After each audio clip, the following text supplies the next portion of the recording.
that? Like being in a city like Hillbrow, you've got clubs everywhere. It's a vibe. As a DJ, it just invites you to be part of the culture, to be part of the business. How was the environment in setting up, what ended up being a career for you? Yeah, I mean, it was a movement. That's where we all met. I think Hillbrow became a hub of all the young people who were creatives. This is where I met Abo Lebu. They were staying in Hillbrow. Otembi, they were staying there. When I was doing those dance movement, all the kids were in that area. They would even invite some kids from the hood. I was playing at Razzmatazz. Next to Razzmatazz, there was a place which was it was dangerous, the most dangerous street in Joburg. We used to call it Corner Bullet Knife. Corner Bullet and Knife, there in Hillbrow, you couldn't go there.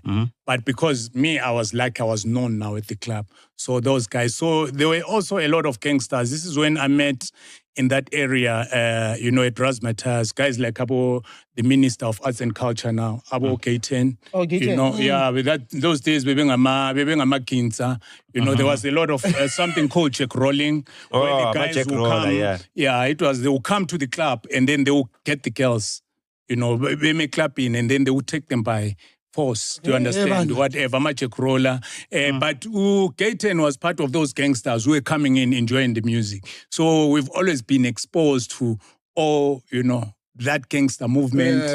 That's where I know him from, later. You can relate the story, you know what I'm saying? That's why the other day I found him. The clubs are the eyes and ears of That's why that day I found him on the 19th floor and I said, yo, G, I call him G. Yeah. G. Wherever you come from, do people know that you were once in the streets?